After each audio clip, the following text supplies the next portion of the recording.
Welcome to the May 2022 release for Mezgike miniatures, the Wiz'Ead. Now you can build him in two different ways. You can build him like this, like a bloody frilled neck lizard, with a collar and a cape and spark plugs popping out of his head.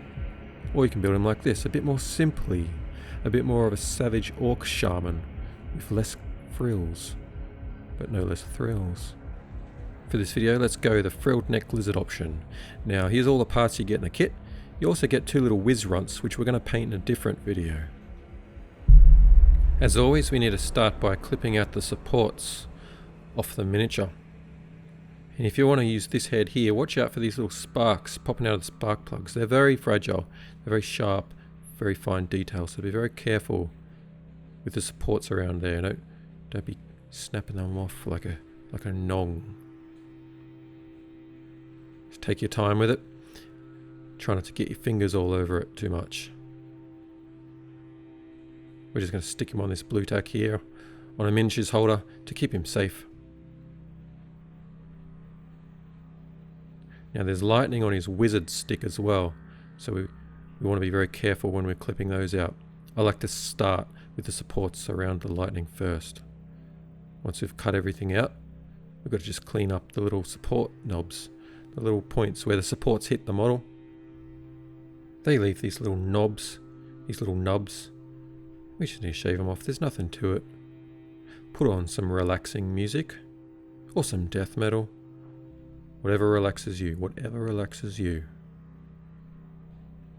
And just start shaving away.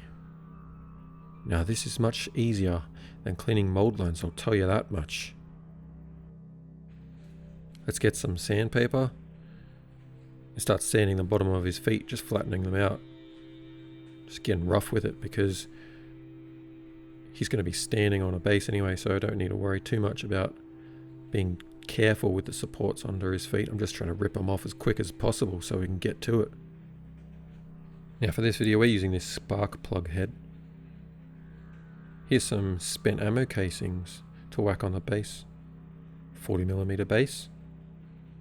Now with the rubble on the base, the rock detail, we're going to push it towards the back of the base. We don't want to center it. We get some Gorilla super glue, top quality stuff, and just put some little blobs on it. And when we put it on the base, we're going to push it towards the back. Now the other thing is, if you're going to use a plastic base like this, find the little knob and make sure that that's going towards the back as well. I don't want to see any knobs on the front of your bases. I don't like knobs on my bases. Now as I said, it can be made two ways. This is the Savage Orc Shaman way. Now when I'm making parts, I usually key the parts, which means I usually have a plug and a plug hole with parts with farts fit together. But for this model I didn't want to be having plugs and plug holes all over the back here, just in case you want to use the Savage Orc Shaman. So we've got to attach this cape in a little bit of a different way. So now see this part of the frill here, that goes to the bottom, that little panel with the holes in it. What we're going to do is we're going to sit that together on the body, and it's going to fit. It's going to find its natural position quite well. We're going to hold that in position, and then we're going to grab the cape, and we're going to just let the slots, these little grooves here on the back of the cape, slot and groove into and between the back muscles, and in a way that's kind of our key for the cape, and it's going to just snap together quite well. That's how we're going to do it. But now see this little bit here on the back of the frill, that's part of the cape, and that is going to line up with this part of the cape here. So what we're going to do is we're going to practice this a few times. We're going to practice the dry fit. It's like as though we were doing a backflip. We're not going to get it first go. So why would we go and do a backflip on the grass first go? We're going to get necked. We're going to neck ourselves. So we're going to practice a few times on some soft fall. We're going to practice a few times before we get out the super glue. Once we understand how it fits together, then we can get the super glue and put it in these little grooves here. We can get our collar. There's no super glue on this collar. We're just dry fitting this. We're holding it in place. Find that right sweet spot. Get our loaded cape. Put it in position. The collar might move around a little bit, but that's okay. the cape's going to know exactly where to go. Now it's dry. After 3 seconds, that's all it takes to dry. Good stuff, this Gorilla Super Glue. Now we've got the cape on there. Now see this little bit of corrugated iron here? This little ridge here? Turn him around. In that exact underside of the ridge, we're going to just drill a little hole. We're going to start applying some bits of wire to these parts. We're going to attach them to bits of wire so that we can spray them, just like so. All we need is a little hole for the end of that wire to slot into. A bit of Gorilla Super Glue. Pop him in there. Hold it there for a few seconds. And that's all it takes. We're going to drill some holes in the base here. Right where the feet go. Just make sure they're lining up before we drill the holes, of course. I'm going to push a piece of wire through both of the holes and then clip them down almost to the level of the base. Watch out, wear some goggles or something, because look at this. Pew! That bit of wire is sticking out the concrete wall on the other side of the studio. Bit of paint, doesn't matter what colour. I'm going to use black because it's the best colour. I'm a black knight. Put a few little dollops of glue on the end of those wires. Remember, they're only sticking out by 1/2 mil. Line up the main part of the model and just press him down onto those bits of wire. And watch this magic. Now we know exactly where to put the holes in the bottom of his feet. Let's get our drill and drill him out. We're going to prop him up on 2 bits of wire so it's easy to paint, easy to prime.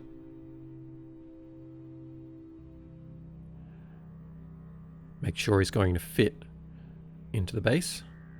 We don't need to adjust too much. Yep, he's going to fit. Job's a good one. Satisfied. Satisfaction. Again, we're practicing before we're getting out that super glue.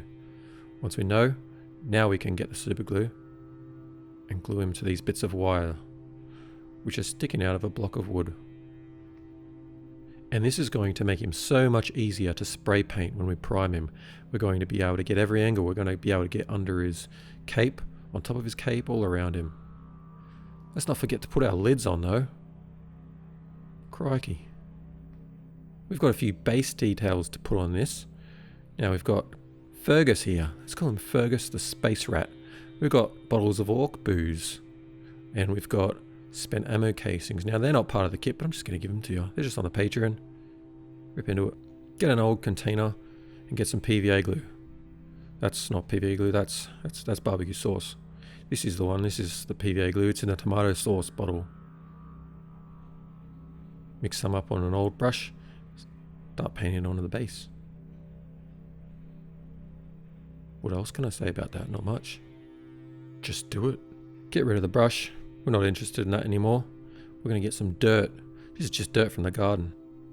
Now I've got a patron whose name is Alex Wolf from Denmark. He tried to tell me there ain't any dirt where he lives. I told him, he says, where do you get your dirt from? I said, go down your garden and just get it. But he's like, I've got no dirt anywhere. So I made him go down a park and dig a hole. I made him steal some dirt from a Danish park. So once we've sprinkled that dirt and it's dried, we coat it with another coat of PVA glue. And then we're going to just go and grab Fergus, the space rat, and just plonk him in the PVA glue. Now I should be pinning this, but I can't be bothered. I'm just going to send it. Now you can put him anywhere. You can actually put him right here if you want, where we're going to put this bottle of orc booze. Using a bit of super glue for this one. Then we're going to grab some of our spent ammo casings. Just whack them here and there. Just in the wet PVA glue. These ones should be right, they're only tiny. I'm more worried about Fergus falling off. I really should have pinned him. Should have pinned him. Now use a pair of sharp and clean tweezers for these spent ammo casings because they're very fiddly. You can't do it with your fingers unless you're like an elf. Now these are the 4 main subsections that we've got. We can go and prime them now. We're going to use Chaos Black spray paint. And I've just gone and spray painted them off screen. You can see me doing it in the Mezgike video. Make sure you clean up your garbage. It's satisfying, isn't it? Ooh. Part 2 already. Colours. Now this is the Mezgike way of coming up with colour schemes for your miniatures or your armies. Call it the caveman colour theory. Start by just selecting some colours and putting them together and see how they jive, see how they're mixing. Starting with some metallics here. Choosing some green for the skin. We know that there's going to be green skin, so at some point we're going to decide what kind of green skin we want. Always going to use black. Black's my favourite colour. What else are we going to use? I'm just grabbing these off the paint rack. We're going to grab some browns. This is going to be quite a savage orc colour scheme. So I'm going to use a few browns, and this one here is almost more of a red. I always see Doombull brown as more of a red than a brown. And it's going to offset the green quite nicely. We're going to have a lot of skin, obviously. And red offsets green very well. They're opposites. We're going to use some intense green glow. This is great stuff. And now when I'm creating glow, I always like to have a very hot color like this one for the source. And then I like to offset it with a bit of a cooler color for the exterior part of the glow. Like this one's the more of the immediate glow, and this one is more of the outer glow. Kislev flesh is a wonderful color. I use it for highlighting black, for highlighting brown, for highlighting skin. You can use it on cuts and bruises. I put it on my porridge. Fenrisian grey. Again, this is going to offset some of the highlights in the black areas, cool some of the highlights down a little bit. Might use a bit of typhus corrosion, not sure. And for the orc booze, I'm trying to decide between Nurgle's Rot and Blood for the Blood God. Like Blood for the Blood God, kind of a red wine colour, or Nurgle's Rot, like, what the fuck is that slop that you're drinking, kind of thing, you know? Not sure at this point. Washes. I'm going to use some washes here. Known Oil and Agrax Earthshade, always a must, always a must. And Seraphim Sepia, I see it as the Grim Dark colour. The Grim Dark wash. Not sure if we'll use that right now. What we're going to do is just going to grab them all, see how they're jiving. Is anything standing out? Is anything out of place? Might get rid of that. I think we're going to go for the Nurgle's Rot Orc Booze. Yeah, no, good call, bros. Let's start painting. This is not a sponsored video, but Redgrass Games send me their stuff sometimes. I love it. This is the wet palette. That's what we do. Open him up. Get this spongy stuff here. Stick it in there. Get one of these washable membranes. Put it on top. Hit it with some water. Now we're ready to paint. Here we're just examining the parts that we've primed. As always, I always under prime. I only 80% spray it, so it gives a speckled look. Let's smooth it out with some Abaddon Black as we move into part 3. Block in the elements. Get it on that wet palette. Mix some of this water with it. And just start painting all over the model. Do this as quick as you can. Get it out of the way. Just fang it. And hope everybody's having a lovely day. This is Mornfang Brown. It's a wonderful brown. One of my favourite browns. We're going to use this to paint all of the leather parts. Like his belt. Come on. Next part, show me the next part so I can say the words. Show me the next part so I can say that these boots. We're going to do his boots. We're going to do any kind of string or rope. We're going to do the other side of his boot here. We're doing the other side of his boot. These ropey things, almost like dreadlock ropes. Get rid of that brush. I'm sick of that brush. It's rubbish. Switch over. Wasn't happy with that brush at all. I'm going to switch to this finer brush. These ropey bits have little frayed bits. One sculpting the rope on this guy. I try to get character even in the rope. Why not? You're going to sculpt rope, just make it interesting. We're going to paint some of the patches on his cape. And we got more rope on his collar. These are all the leather bits. And rope bits. And patches. Doom Bull brown. This is more like Doom Bull red. Well, it is brown. It's got a lot of red in it. We're going to use this to paint all of the orc booze bottles. I wanted these to have kind of like a terracotta, like a pot feel. Like imagine one of them landing on the ground. It's going to make that pot cracking sound rather than glass. No, I just liked that vibe, that part of storytelling that I'm always trying to get into my miniatures. I'm always trying to put storytelling in just subtle ways. You you could paint these bottles like glass if you want, sure. You could paint it like metal, whatever. But I reckon it just says a lot about the savagery, the feralness of these orcs, that they make their bottles out of clay. But the other reason we want to do this is to introduce some red hues into the model, which are going to offset the green skin and the green glow. Blighted gold, one of my favorite. Look, I know the lid's broken, but don't worry about it. It's what's on the inside that counts, and what's on the inside of this is gold, literally. Blighted gold by P3. Get it for Christmas or your birthday. Tell your mates about it. We're going to use it to paint these bullet casings. And we're also going to use it to paint all of the jingle bells on this Wiz'Ead. Because in orc culture, right, the wizards need to be covered in bells and cans so that the other lads can hear the rattling and the jingling from a mile away and they can get the hell out of there. And all the runts are screaming, "Shit, boys, leg it! The bloody wizard's coming!" But all the orcs, they're like, "Oh, shut up, you runt!" And then the wizard shows up and turns them all into space chickens. Should have listened to that runt. Where were we?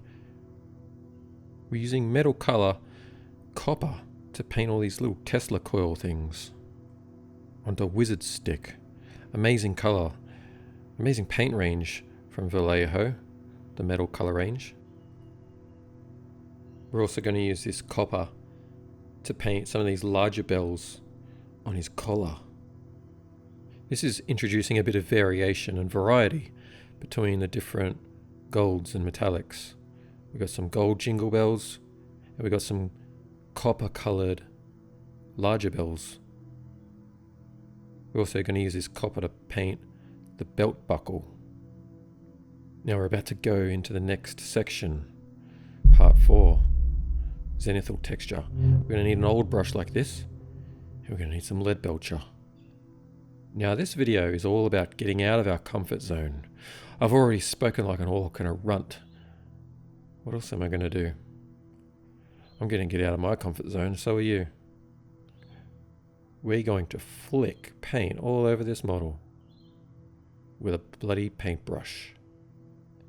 We just need to load up the brush with some thinned down lead belcher and start running our finger over it like this, just flicking it everywhere. But we want this to create a bit of a zenithal highlight over the whole model. That's the first thing we wanted to do. Second thing we wanted to do is create texture. I want to create texture, a lot of texture. I'm fascinated with texture today. Let's get it all over the model. Now, if you've got an airbrush, a faster way of doing this is to just turn the PSI right down of the airbrush and run some lead belcher through it, and it's going to spatter all over it. That's a faster way of doing it. But I'm doing it this way just so I can show you, for those who don't have an airbrush or aren't interested in airbrushes, you can do it like this as well. It's quite easy, it's quite fast, and it gives the same sort of effect. Now we're painting this miniature today for a little orc army. This isn't a full-on like competition display model. This is a bit more quick and nasty, a little rough around the edges, because I'm doing it for an orc army. And now when I'm designing a paint scheme for an army, I want it to be effective, but I don't want it to take bloody ages. So I have to find that right balance of creating something that looks effective and something that's not going to take weeks to do.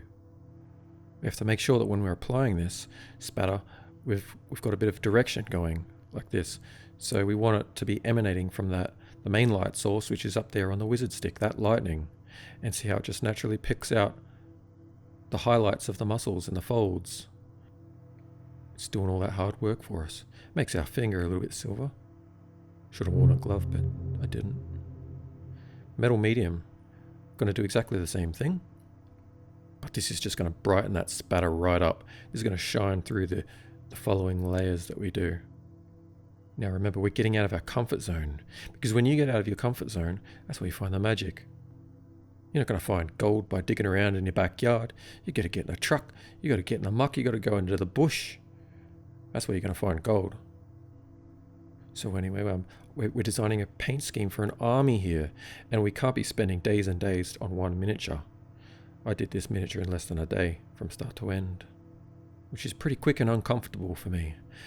But, you know, you got to find ways of making this paint scheme more interesting rather than spending ages making super smooth blends. Rather than doing super smooth blends, what can we do to make this look interesting? I just thought I'd throw paint all over it. That was real magic. Part 5, skin, clothing, leather, and I missed the last thing before it disappeared on me. We're using Wa flesh to paint this skin, and we're mixing water with it. A lot of water, an uncomfortable amount of water. It's almost a wash, isn't it? It's not a wash, but borderline a wash. Can you bloody hear these cockatoos everywhere, mate?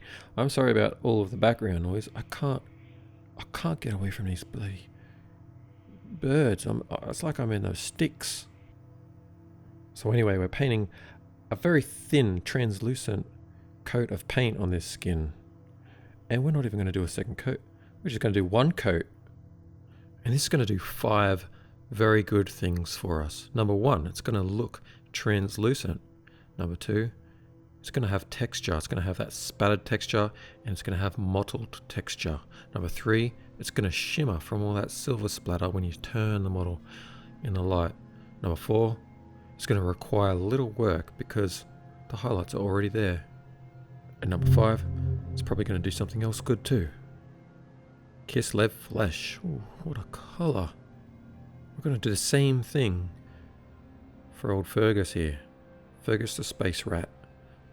We thinned that Kislev flesh right down into an uncomfortable consistency and almost just washing it over the anatomy of this little space creature. And that Kislev flesh, because it's so thin, it's finding the gaps, it's finding the recesses, which is making the recesses lighter than the raised surfaces, which is an uncomfortable situation. I feel a little bit uncomfortable about it, but I'm excited about it because it's creating such an interesting mottled texture. That black is shining through, even on the tongue here. And you know, sometimes you really want to do 2 or 3 coats because you want a really consistent layer sometimes. Sometimes you just need that. But when you just try something new like this, you realize that you're getting a lot of character, a lot of accidental personality when you're not being too perfect. Bit of Abaddon black. Get some on the palette. Get an old toothbrush. Get some black on the toothbrush. Wipe most of it off. Almost like you're going to do some dry brushing. We're going to create a bit of random scratches here and there. Just a little bit more texture. I'm mostly just playing around here, just seeing what happens. I found that it looked best over these brass bits, over these copper bits. Almost like you're dry brushing over the raised surfaces of the Tesla coils.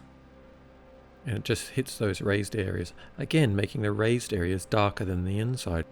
Darker than the recesses. But I like the effect that it gives. Now be very careful around these lightning bolts up here. They're very delicate, and these bristles will just rip them straight off if you're not careful. By adding this texture, we're getting scratches and we're getting tarnish to this copper. It's making it look old, it's making it look worn, but it's also darkening them up, which is good because we're going to be creating a lot of glow around it later on, and glow always looks better when it's surrounded by darkness because that is contrast. The darkness makes the glow appear brighter.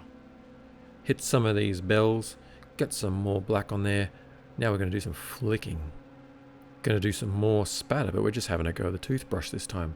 Practice it a little bit on the wet palette before we get into it. This time we're going the opposite direction than we did with the silver. Just enhancing the shadows a little bit, just experimenting, only a very subtle effect. We're after a lot of texture here, so my wife lent me one of her brushes. Problem is, I need it to be all damaged and mangled and frayed. So I'm just curb stomping it on my desk here. I'm just hacking it up with some clippers, making it all random and frayed. All she said was just make sure I return it when I'm finished. Gonna get a little bit of Fenrisian grey on our wet palette and using my wife's brush. Oh, sorry. Just gonna stipple.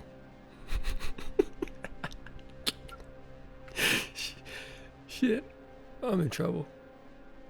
Just gonna stipple Fenrisian grey all over the cloth, all over the cape and all over the pants.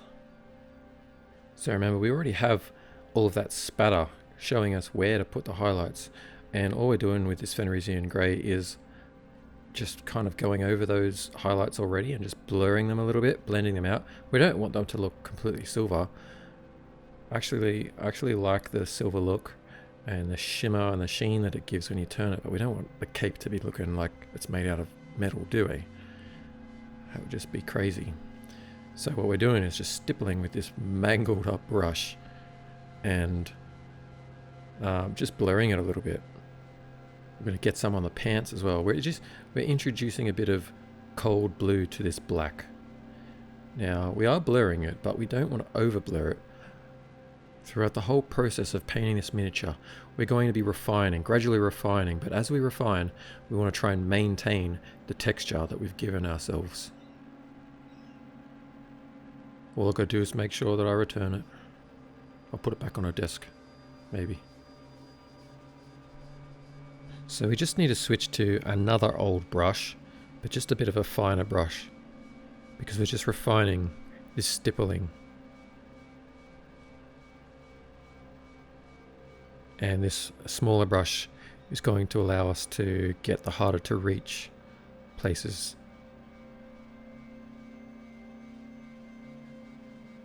Like these little folds up here in between the ropes and the can. What do you reckon he had in that can? Can of beans. Space beans. Space mushrooms. Space rat. The smaller brush is allowing us to get these folds in the pants, around the crotch area, as well as the top of the knee. Remember that spatter that we did earlier, that's shown us where to put these highlights. All we're doing with this is just sort of feathering it a bit, just poking around, see what happens. We can switch to an even finer brush again, and we're just gradually refining our area of highlighting. Even starting to get a little bit of edge highlighting and a little bit of glazing even. Not too much glazing. Remember, we're trying to do this quickly, but we can give ourselves the luxury of just doing the quick glaze here and there if we need to. Why not? Make our own rules.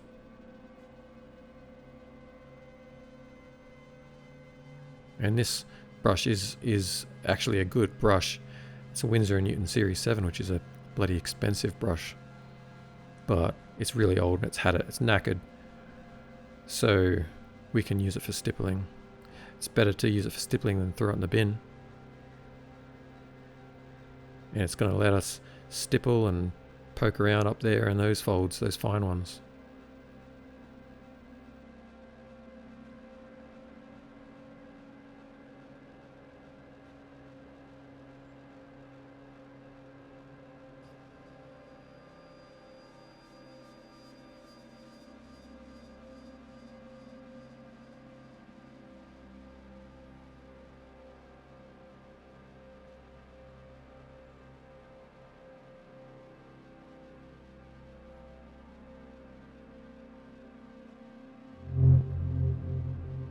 We're going to mix some Wa flesh with Kislev flesh.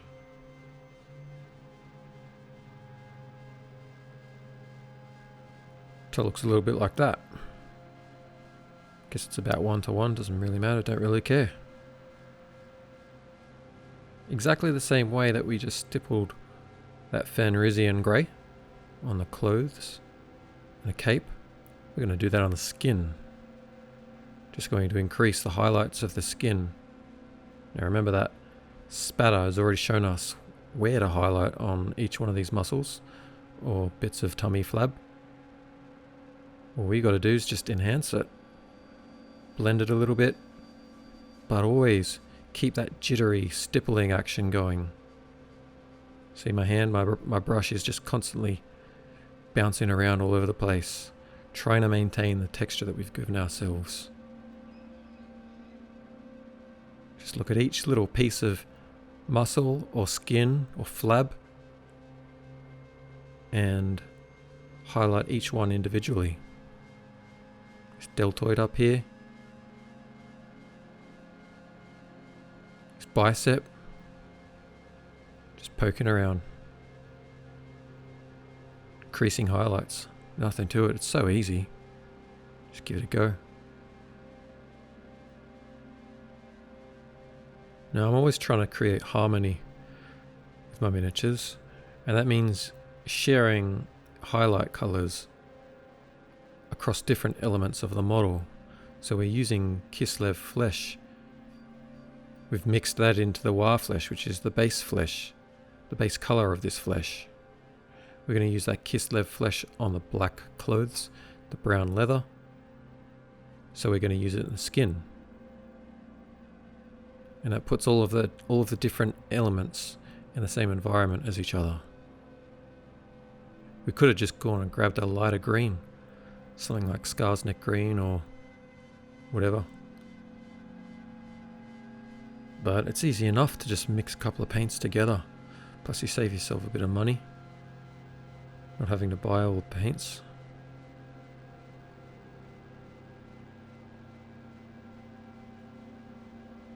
Now just take your time with the skin. The skin is a bit of a time consuming process because there's quite a lot of it. Especially if you're going to build this guy like the Savage Shaman without all of the frilled neck lizard stuff. He's going to have a lot more skin on his back. But it's a dominant area of the model, so I think it requires a little bit of... Well, I think it deserves a little bit more attention than something like his belt buckle. You're just going to get that done quick, smart, and move on. But his skin, we're going to go back and forth. There's a few little holes in his pants where his skin's poking through. Like on his kneecap here, we want to make sure that we highlight those so that they stand out because they're interesting details and they look quite nice when the model's finished.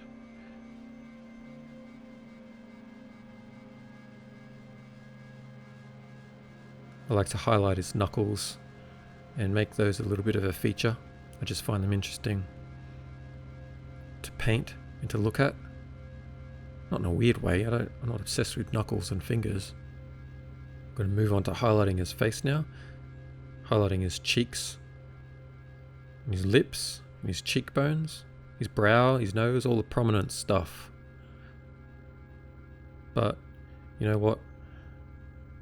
We're not going to spend too much effort on this face in particular because the skin of his face is not really the feature. It's going to be the spark plugs and the lightning zapping around all over the top of his noggin, as well as a little bit of war paint that we're going to do at the end, which is going to cover up most of the skin anyway. But nevertheless, we'll just give it a bit of attention, just because.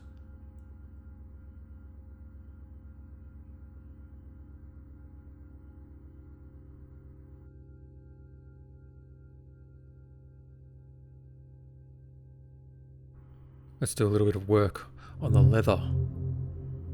Hornfang brown and Kislev flesh, mixing them up in the same way that we did the skin. We mixed Kislev flesh into the skin color, we're mixing Kislev flesh into the leather color. Again, about 1-to-1 or whatever.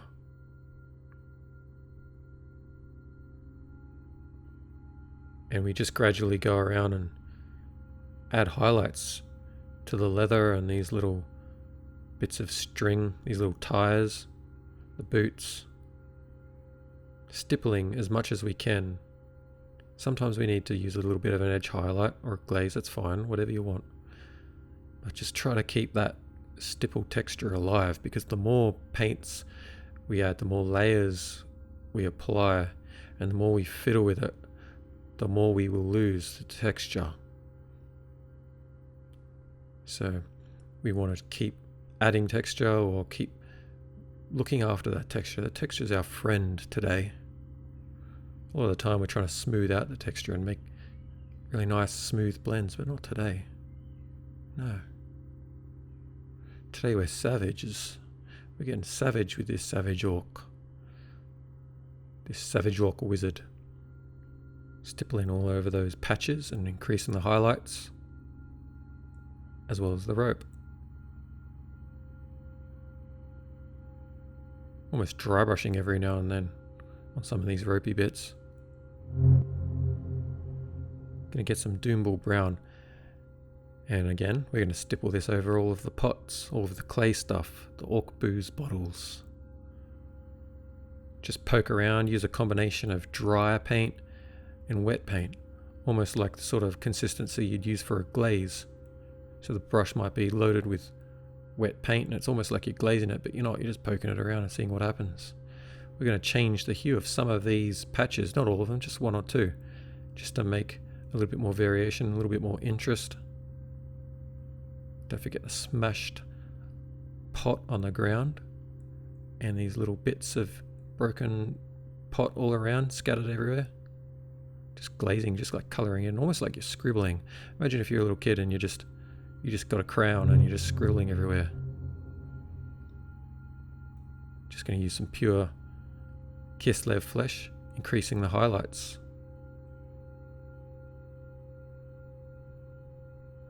We're actually doing this on the pants here, on the black. So we've highlighted all of the black with Fenrisian grey, but now we're just going to give it a little bit of Kislev flesh. Now we're going to use Abaddon black, and we're actually going to glaze now. We're going to glaze this black on the pants. We're going to glaze it on the brown leather. We're going to glaze a little bit even on the skin. We're just going to go here, there, everywhere, wherever we think we need to, because we haven't even done a wash on this model yet, have we? And usually when I'm painting something, I'll paint all the elements and then I'll do a wash, and that wash will unify all of the elements and it will fill the gaps. It'll kind of almost automatically pin line everything. It'll draw a black line around every element, and we haven't done that yet. So some of these elements are a little bit blurred together. So what we're doing now is we're just glazing everywhere, and we're just directing a little bit of black in towards the shades, in towards the gaps and the lines between, say, the belt and the belly here. Adding a bit of shadow under the pots, around the strapping, this string, this rope here around the pots. Get rid of that brush, switch to a bigger brush. We're going to actually glaze the cape, glazing into and towards the shadows.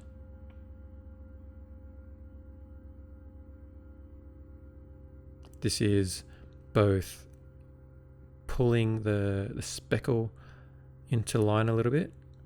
It's just diluting it a little bit. It's making it a little less shiny and metallic, but we're also darkening those shadows because we don't want this cloak, this cape, to look grey. We want it to look dark and almost black, almost brown.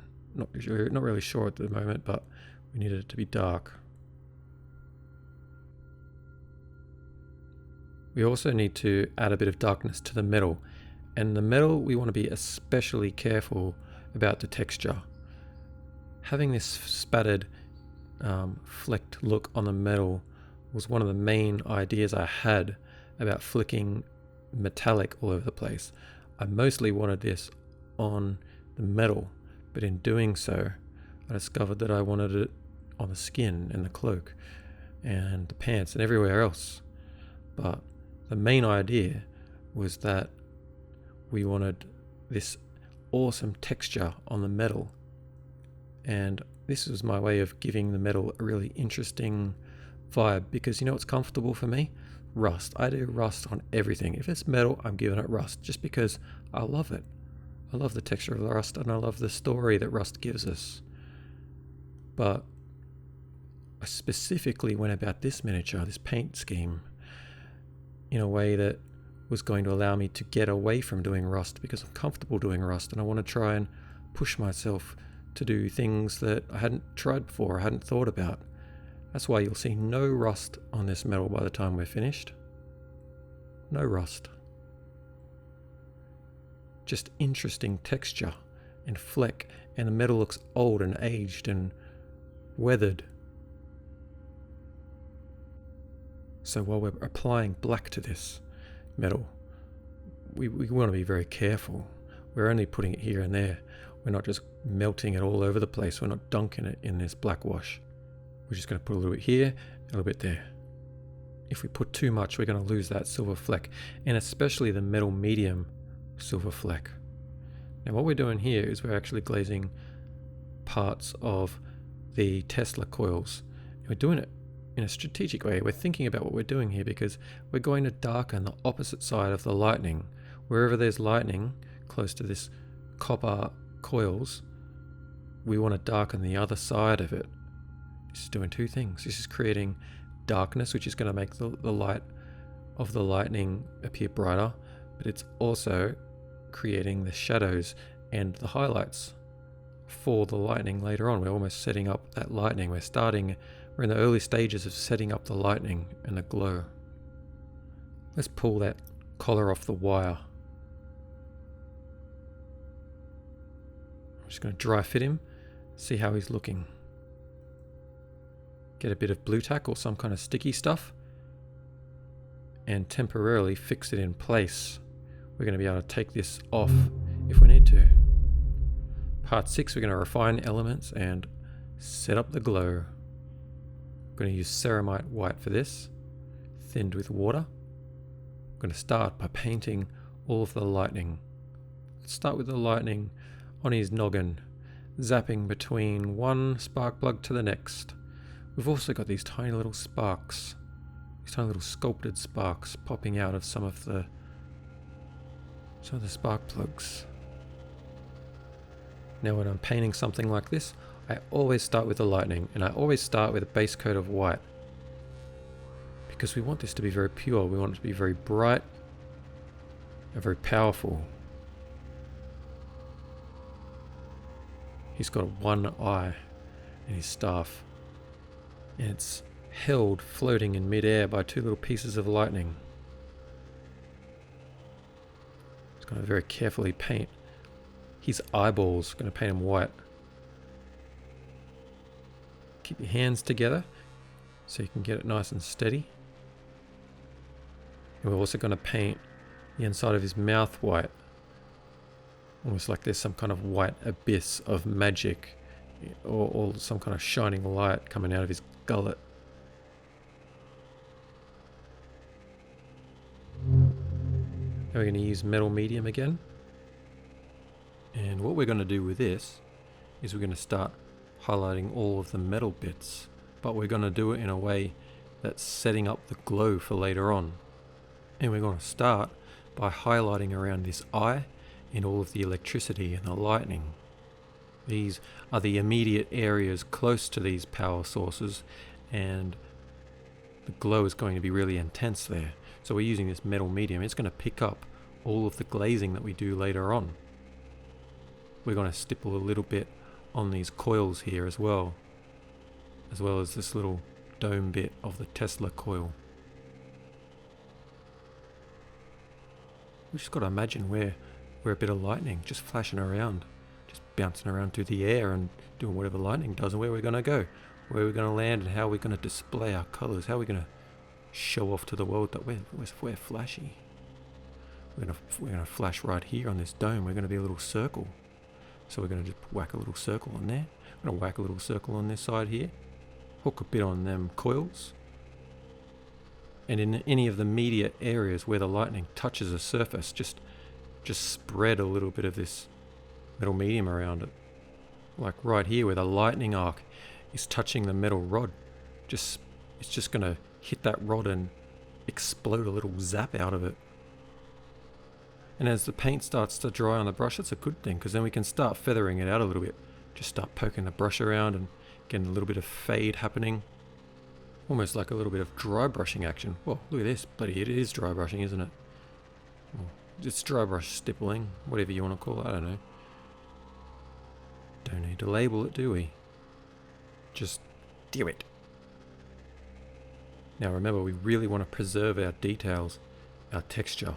The detail and the texture and the details and the details and the texture. You know, that spatter we added earlier, it's precious to us.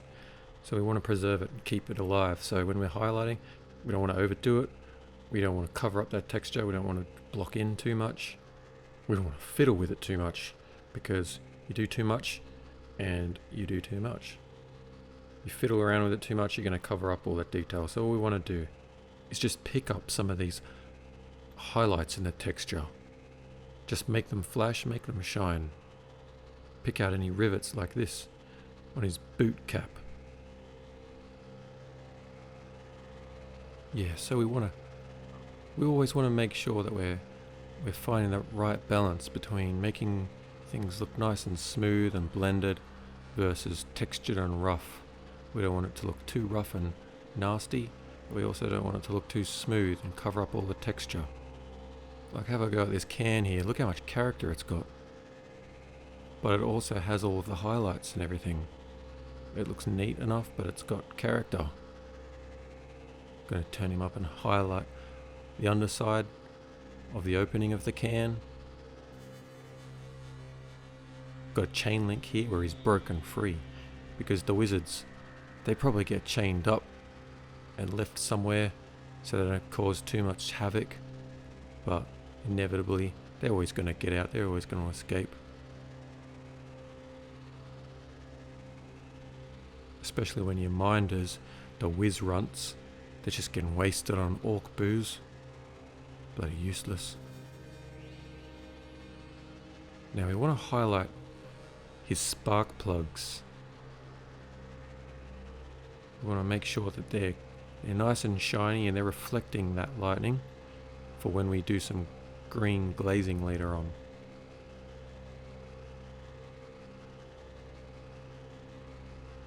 Yeah. Metal's looking alright. What do you reckon? Let's take the head off and scrape away the glue that's dried on the back there, that super glue, so it'll fit nicely when we glue it later on.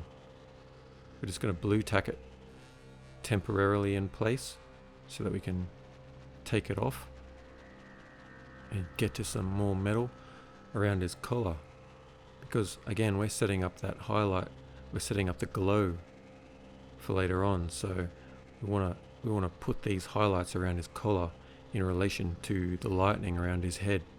We want to make sure that that lightning is casting light on this metallic area, and we can just take the head off like that, get to it, get to the hard to reach areas, then put the head back on and see where we need to put the next bit of highlight.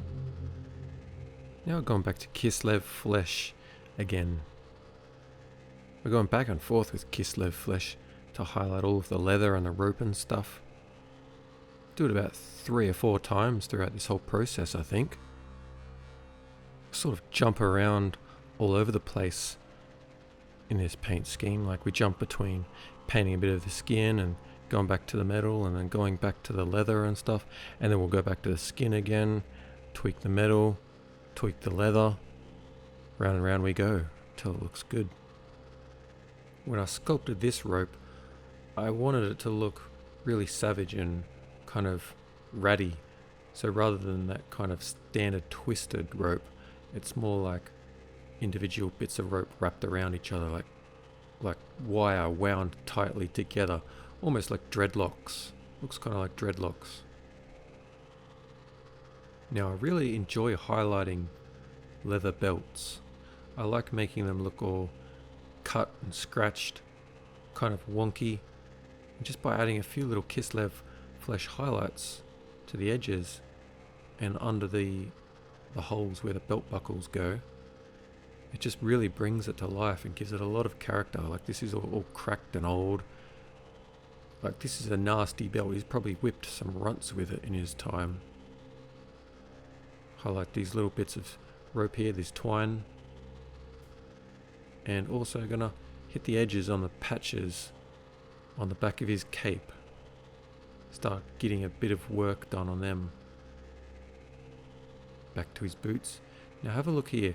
We're highlighting the tops of his boots. Just a very faint line dividing the boot from the pants. We can also put a little bit of highlight on the top of the sole of the boot. Add some little scratches like this, some stippling, always keeping our texture going. Defining this boot here as well from the pants.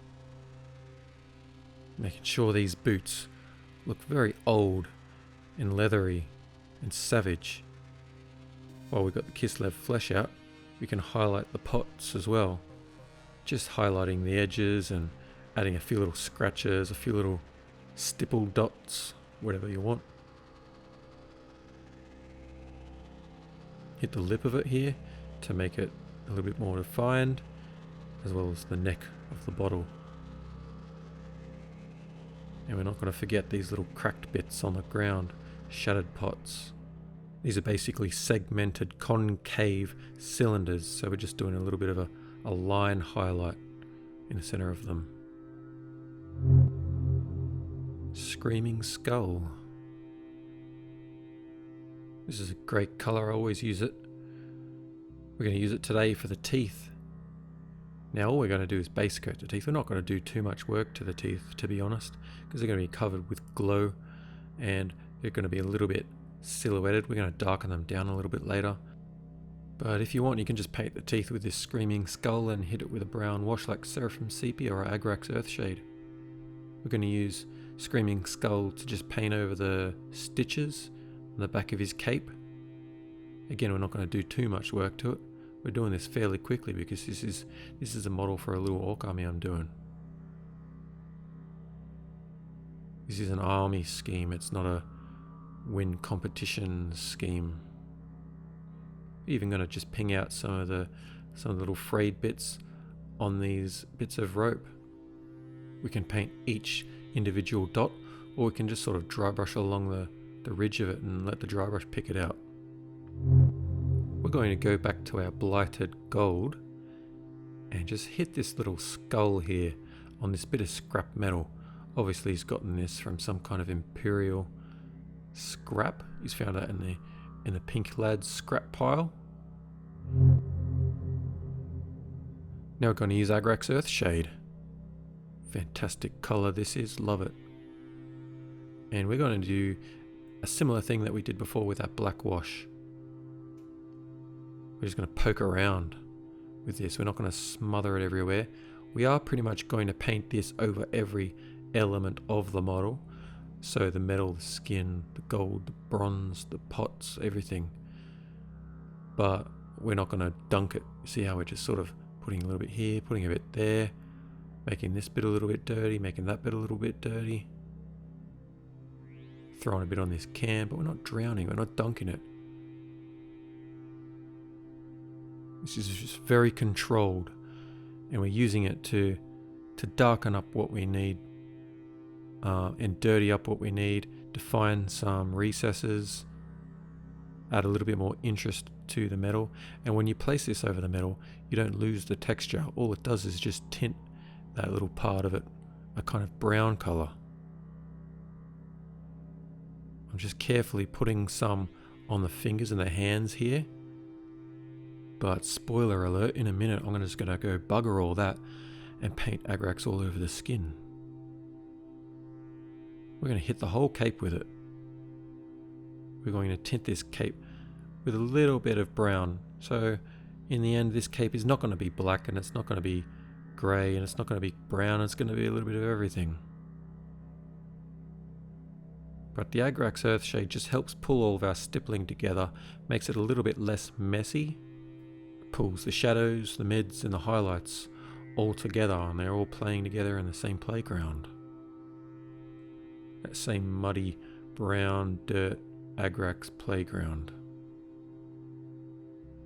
And now we're going back again to the wizard stick here. See, we're doubling up now, see?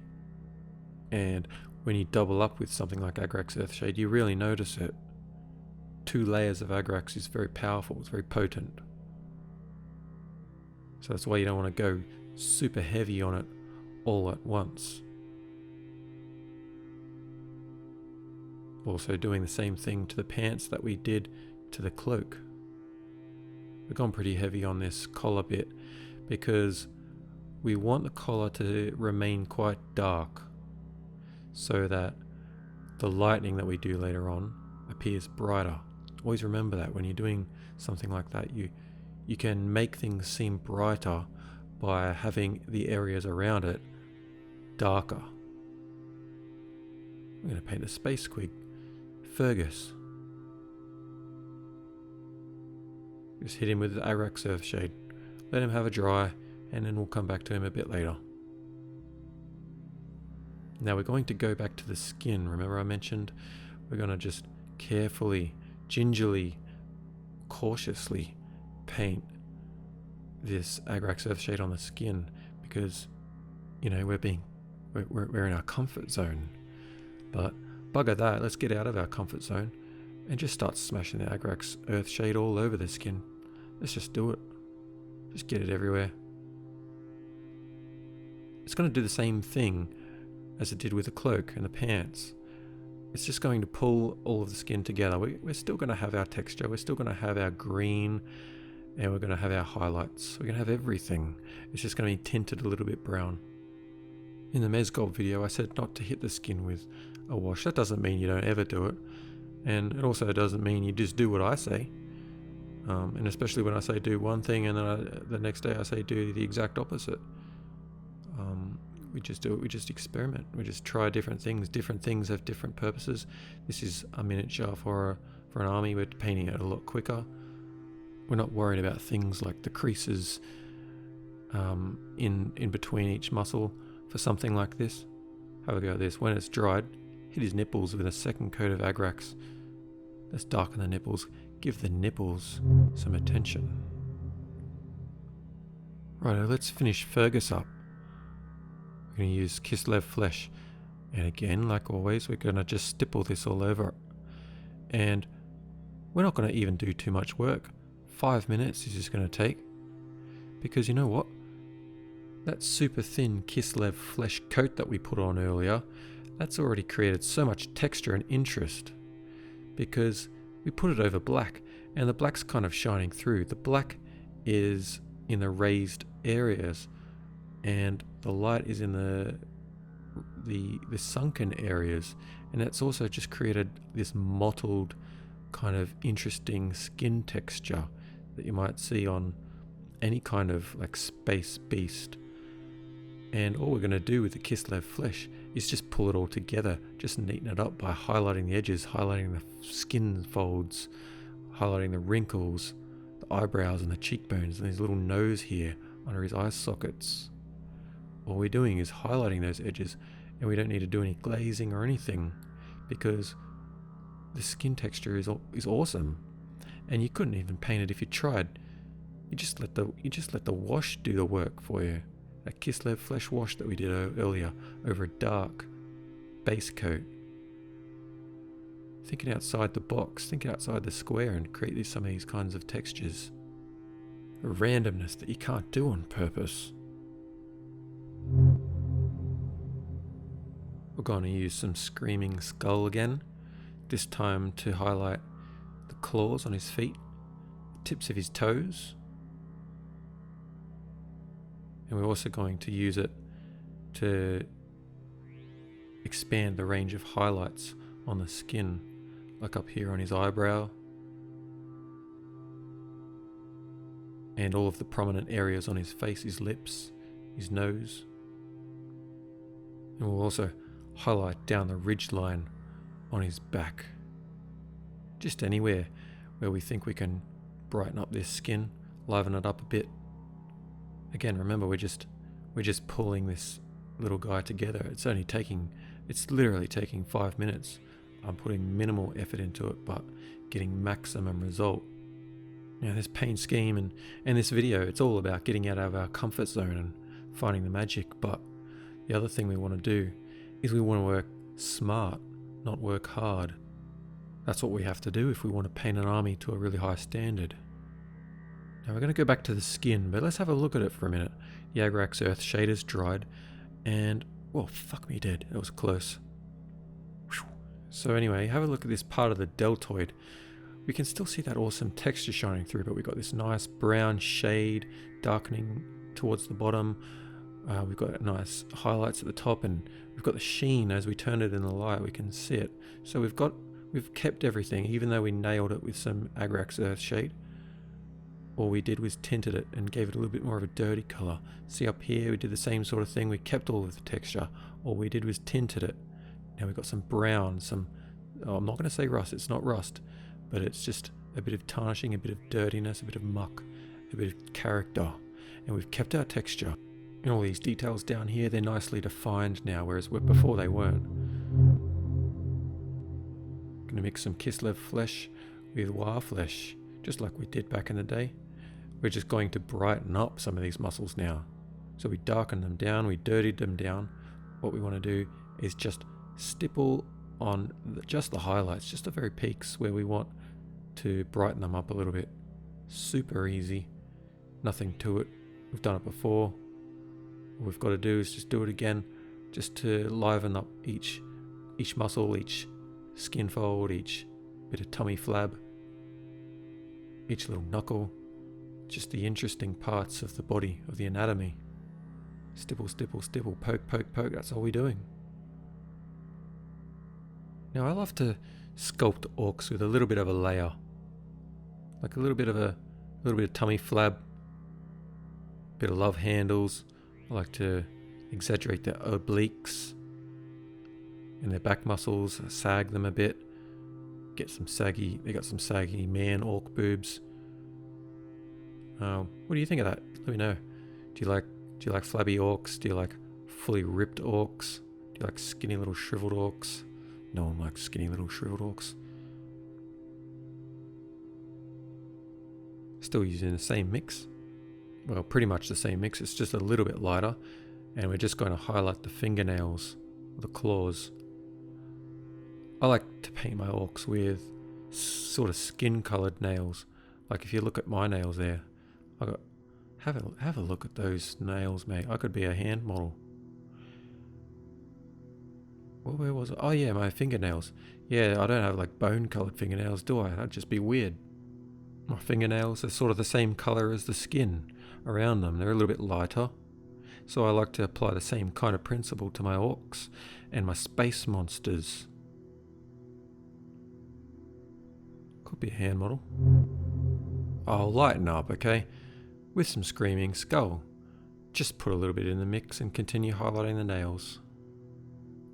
Remember that there's going to be some glow coming from that lightning, so we're going to focus the highlights towards that lightning on these nails, as well as towards the tips of the nails. I like to make the tips of the nails a little bit sharper, a little bit brighter. Well, we've got that mix out. Let's just highlight some of the nails. Not the nails. We did that already. I mean the knuckles. I like to sculpt the tendons in the back of the hand that move the knuckles, that move the fingers. So let's hit them. Don't make me sculpt them for no reason. Let's just sit back and have a look at it and see how it's looking. I think it looks pretty good. Now we just need to continue though on the face. Again, remember, I'm going to paint some war paint over this face, pretty much over the whole face. But to be honest, that was a bit of a last minute decision, so at this stage I'm just painting the face because I thought it wasn't going to be a waste of time. But you know, war paint's not for everybody, so if you don't want to do war paint, you just have to highlight the face like this. Now we're getting close to the next chapter, and the next chapter is all about painting the glow. So we're going to do one more little touch up with ceramite white all around the model. This is our final chance to establish the foundations for the glow that we're about to do. So we're just using our ceramite white to go around and find any sharp edges that we might have missed, or any immediate areas very close to where there's a power source. I'm going to do that on the Tesla coils as well. Right near the lightning, we're just adding a few little tiny little special pings of white, little white dots, where the lightning is very close. We've got blue tack on that head, remember, so that we can just put it on and find, oh yeah, this bit here, it's very close to the lightning. We're going to add a few little dots, a few little sparks even, you know, like when we glaze over it, these might pick up a bit of the green glaze that we're going to apply later. These little tiny bits of the diamond plate, the checker plate, we're going to highlight them. Tiny little details like this, they help sell the glow. Back to the eye, putting some more white on the eye sockets, around the eye sockets on the cheekbones here. And I reckon that should do it. We're ready to make this thing glow. Green Stuff World's Fluoro Lime Green. You could use moot green if you want, but you know, you do the math, if it is math. These washable membranes from Red Grass Games on the wet palette, they're awesome. You can just wipe them off. You can even get up and run them under the tap, but I've got to get off my chair for that. So I'm just going to sit here and use a tissue and clean a tiny little spot and get some of this fluoro green and mix a lot of water into it. We want to thin this right down. Look how thin it is. Super thin. And we just wick away most of the water on the tissue and start glazing over this lightning. Or we start with the lightning. We're just going to paint over all of the little lightning arcs first, and then we can think about venturing out. Now, I don't really have much to say about this. You just have to paint a lightning. I'm just going to sit back and let you watch it. I'm going to go have a break, and I'll be right back.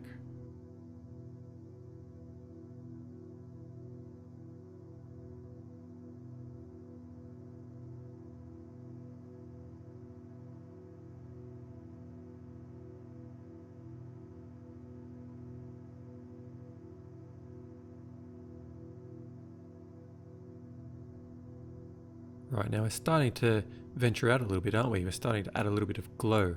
Now remember before I said when I make glow I like to have at least two colours. Like if I'm doing a red glow I'll have two reds. If I'm doing a green glow I'll have two greens. One's a really hot, vibrant, intense colour like this, what we're using right here. And then the other one's going to be a cooler colour. We're going to be using Biltan green later on. But you can see how glazing this in the immediate area around the lightning, it's very hot, very intense. You can tell that this glow is right next to the lightning, and it not only tints the immediate area around it, it not only tints the highlights that we added before, but it tints the shadows, like any kind of Nuln Oil or Agrax Earthshade wash that we did earlier. It's going to actually tint that as well. It's going to make that you know, if before it was like black in the gaps, so now this stuff's going to turn it like a dark green, but a vibrant dark green. It's very powerful stuff. So be careful with it, because you can go too far, you can do too much. It can knock your socks off. With great power comes great responsibility. Now I've got three main colours that I've been using to do this sort of green glow. Or three similar colours. I showed you before, moot green is kind of similar to this Green Stuff World fluoro green. I also have necrotite green. I've used that for a long time, but so far I've found that this stuff here, this green stuff, it's the best. It's simply the best. It's better than all the rest. But you do have to be careful with it. Make sure you glaze it very thinly. Make sure you've got a lot of water with it. And that allows us to just smash it all over the cape here and all over this part of his body, letting it just bathe in the light of that wizard stick. We're going to mix some of this fluorescent lime with ceramite white. And we're going to paint over the lightning. Because, like I said, it's very powerful stuff. And I did 2 coats over this lightning and it was too much. You can see how the lightning on his noggin, on his head, is a lot lighter than this lightning up here was. But that's okay because we're getting a bit of blending happening. So we can paint some of this in the center of the eye and it gives a bit of a blend. We can paint the edge of these sparks here and it gives a little bit more interest. But the main thing is it gives more consistency to the lighting. There we go, it looks a bit better. Now we're going to swap out for our cool green, Biltan green. We're going to glaze this around the collar. We want to darken the collar down. Like I said, that fluorescent lime green is powerful stuff. And I feel like I overdid it a little bit on his collar. And his head has kind of gotten a bit lost among the collar. We always want to make sure that the head is the focus and it's always standing out. It's always easy to find, easy to look at, easy to distinguish between what's going on with the rest of the miniature.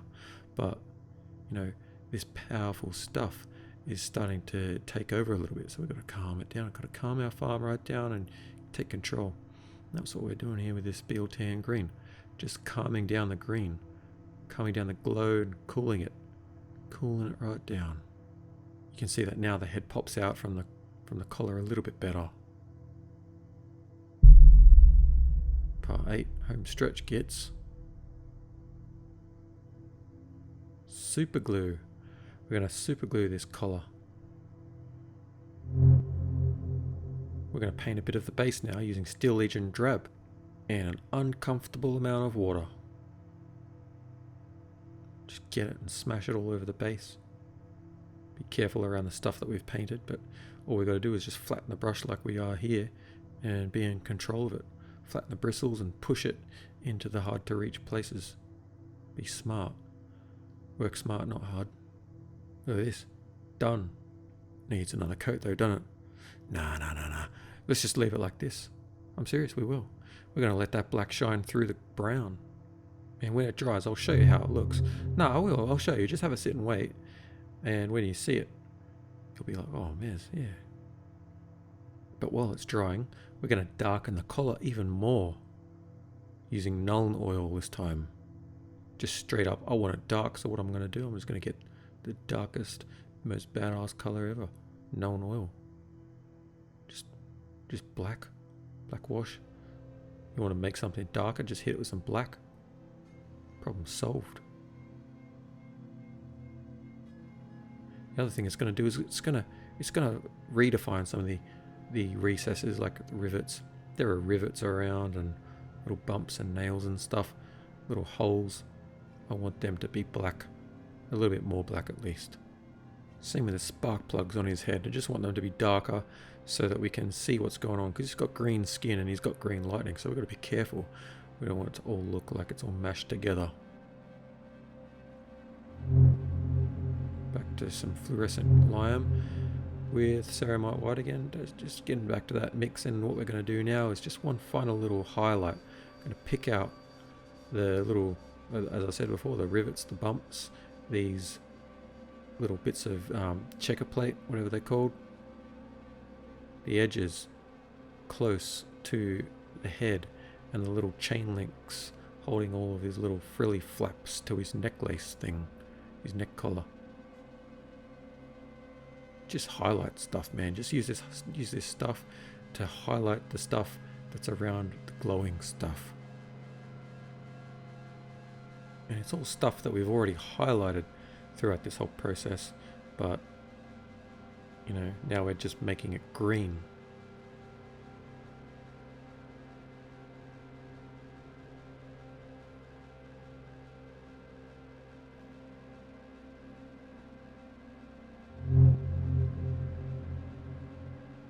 We can use a little bit of Kislev flesh again because it's a magical colour, and we've used it a million times before. We'll use it a million times again. I'm highlighting some little scratches and little nicks around his mouth, around his lips. I sculpted them in there to make it look like he's got, like, you know, he's shouting all the time, so he's got a little bit of cracked lips. And we're going to thin some of it down even and run it into the recesses around his lips. Like, so when I sculpt orcs, I like to make their lips all bumpy and chunky and ridgy. And I actually like to put some of this lighter colour in the recesses around there.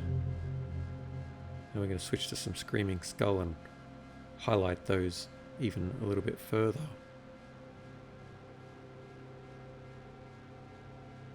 You know, like imagine if you look at a chicken leg, right?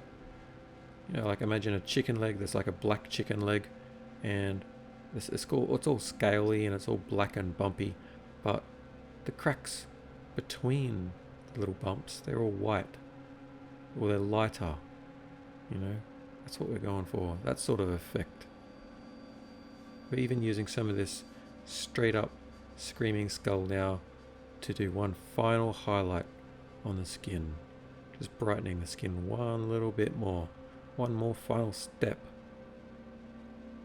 Especially on the side that's facing the lightning.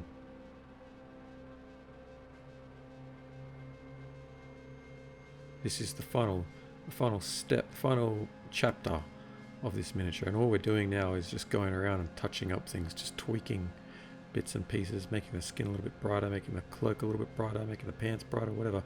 The leather, we're going to come back to that again, I'm sure, because I love highlighting that leather. Just tweaking it and making it as best as we can make it. Defining this little bit of skin here on his hand where the wizard stick sticks out. I'm always trying to make sure different sections, different elements are well defined, separated from one another. We use Abaddon Black and thin it down with a little bit of water. We're going to paint Fergie's eyes.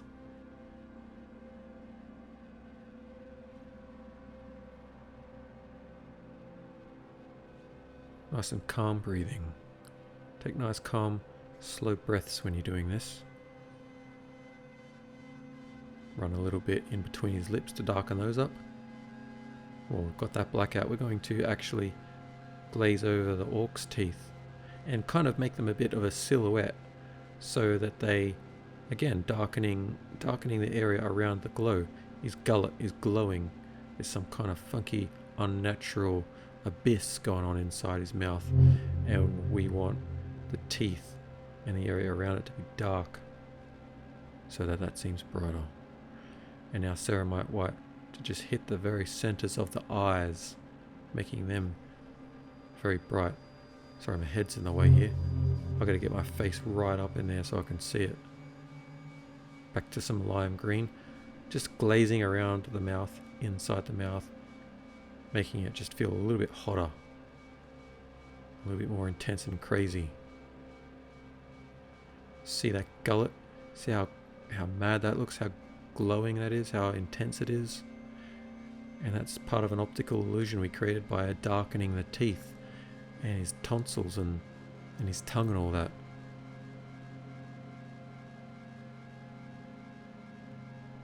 And we're doing one final glaze with this fluorescent lime green over this side of his body. Oh, doing a bit more in his mouth, we just want to make that really, try and make that a bit of a focus. Going to get our dry brush, and we're going to dry brush some screaming skull all over the base. Remember, we did that very thin wash, that very thin coat of Steel Legion drab, and see how you can see all the black shining through it? Gives you that instant mottled look, instant texture, instant color variation, instant winning. And all we're doing now is just dry brushing over it, pulling it together just like we did with Fergus. Get a bit of Nuln oil, and we're going to lay down our first coat of Nuln oil on the spilt orc booze. Now this is sculpted to the base, so all you got to do is just color in between the lines. You know, anyone can do that.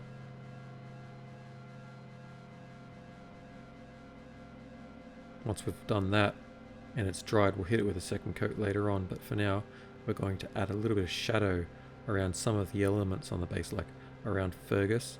I like to add shadows around bullet casings like this, around little bits of rock. Just smash a little bit under Fergus, under his jaw. We're going to do some around this big rock here. Just poke it a little bit here and there. Just again giving more variation, more mottled texture, more interest. Back to Kislev flesh again. We're thinning this right down into a wash and just running it into the eye socket, like the bottom part of the eye socket. It's just going to make his eyes pop out a little bit more. It's also going to help define and neaten up the eyes because, you know, the eyes have that sculpted detail, and this sort of just runs around that detail and defines it neatly. Back to Nolan oil for our second coat on the spilt orc booze, darkening it up again. Notice how we didn't just hit this with a solid coat. We dry brushed all of the dirt, colours underneath it and everything, so it's going to look a little bit translucent, like you're going to see some of the earth through it.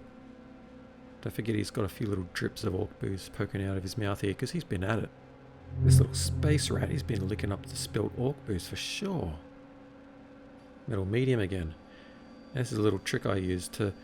I like to use this instead of white sometimes to hit the eyes, just a tiny little dot on the eyes, and this is like metallic white anyway, so it just gives it a little bit of a shimmer when you turn it in the light. Let's glue his head on. Let's do it. It's time. It is time. It is time for more Kislev flesh. Again, refining highlights. This time we're doing a bit of work on the pot, more work on the belt, of course. I love highlighting leather. Just going around and pinging those little bright spots, making them brighter.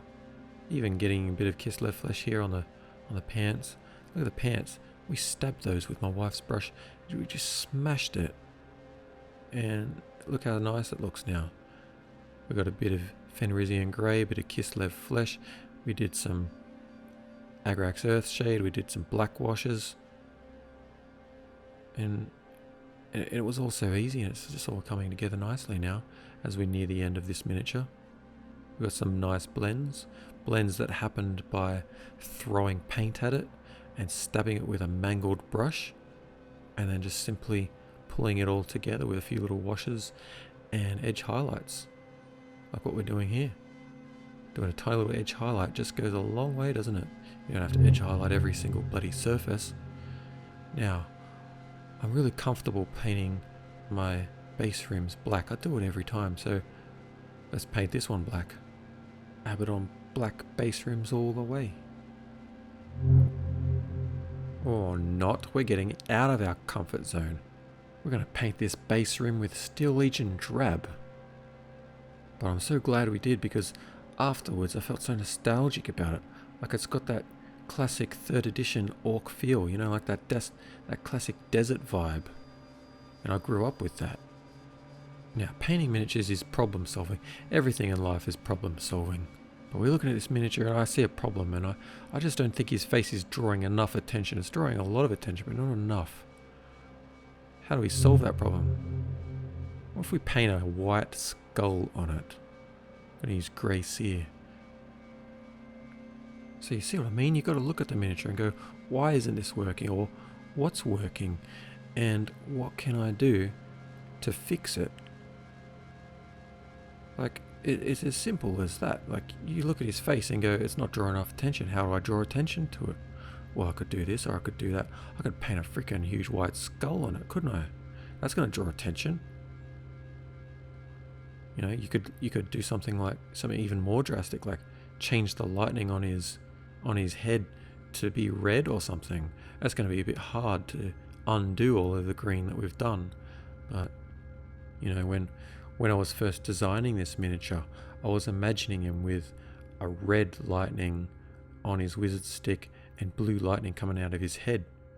But when I was at the stage of actually picking the paints off my paint rack earlier, like with my caveman color theory, I just reached for the fluoro green instead of the fluoro red.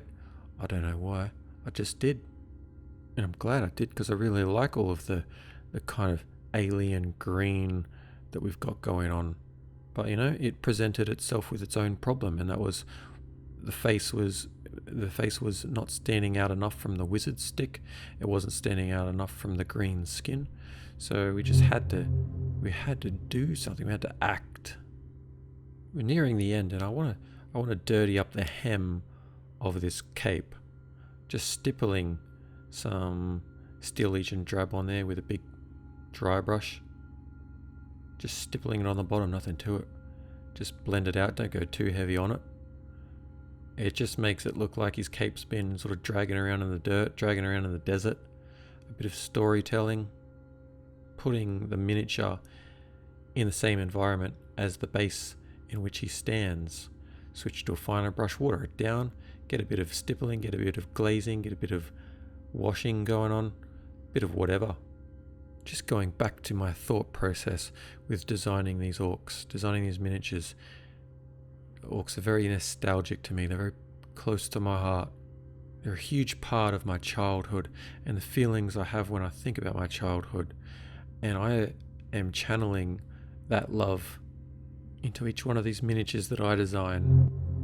It's time to spray the model with some matte varnish. This is especially important for gaming miniatures if you're going to be using this for battles and stuff, because the oils in your hand, they're going to wreck the paint. See, I've got a glove on because the oils in my hand will wreck the paint. We're going to use Nurgle's Rot to paint the orc booze.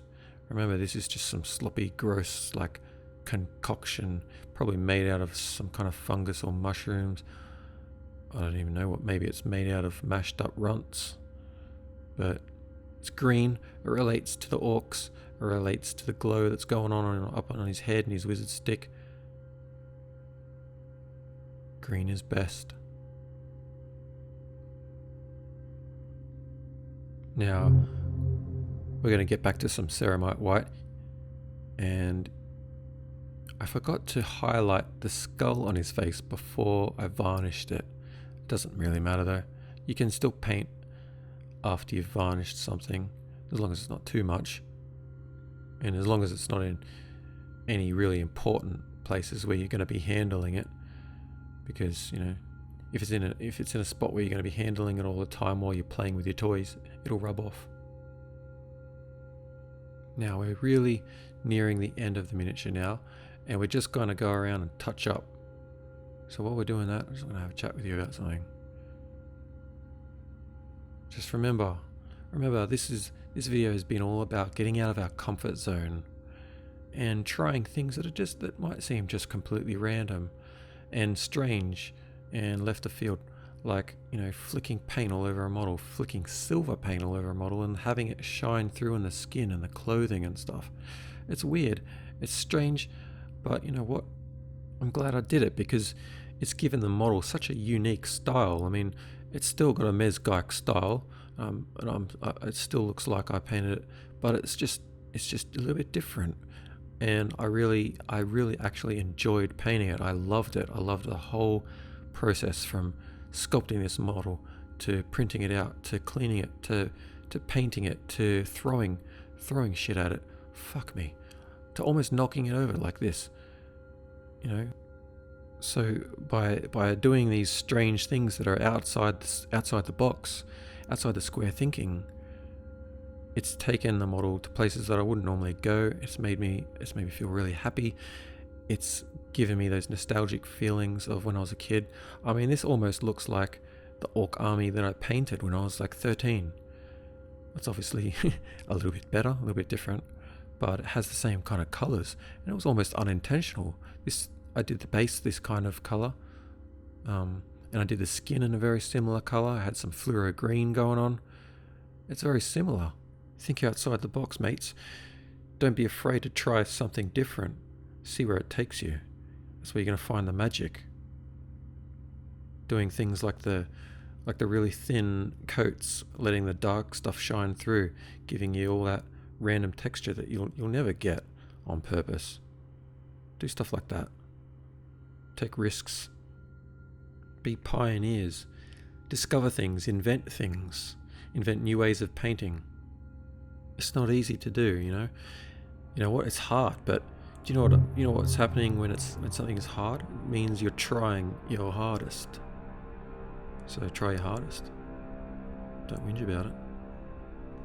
This has been the Mezgike Patreon release for May 2022. The Wiz'Ead, Fergus, and 2 Wiz Runts. who are completely useless and hammered on orc booze. Shit, boys, leg it. The bloody wizard's coming.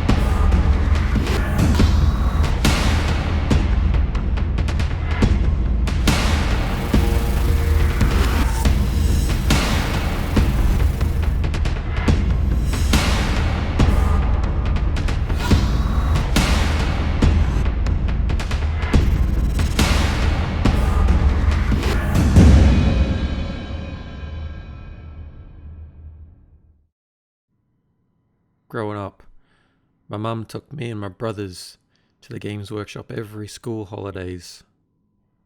It was such a special time for us. We looked forward to it all the time. We just wanted to get that school rubbish out of the way so that it would hurry up and be school holidays again, so Mum could pile us in the Land Cruiser and take us to the Games Workshop. I remember one day so clearly standing in the car park. It was very hot. It was the middle of summer. Mum had just taken us to the Games Workshop. We were all getting back in the Land Cruiser. We all had our loot that she'd bought us, our miniatures. And I was holding this little blister pack of metal orc freebooters. There was just 2 of them in there.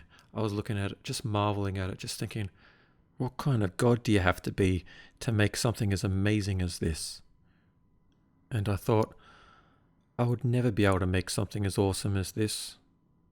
I might as well try and be an astronaut. Or, the king. But I was just holding them. I was only 9 or so. And I was just thinking, man, I would love to one day be making models like this. This is the epitome to me. I just loved these orcs that I was holding in my hands. And from that day I was hooked. And that is the day that I decided that I'm going to make miniatures one day. And it's been a long time, a very long time between now and then. And during that time, my life, like everybody's life, had other plans for my plans, but I never gave up. And now I'm finally here. I'm making miniatures for you, and I'm making miniatures for me. Me kids, Huey and Bella, want to say hello. Yeah. Oh, thanks, man. Yeah, that all. Oh, okay. And they do. And they daddy and Dida. Yeah. And they had You like my computer? You like my orcs? Do you like my friends who are watching this video? yeah, they do. They Say- had that. Say hi, legends. Hi, Hey, Bella, say hi, legends. Hi, legends. Hi, hi, bye. Bye.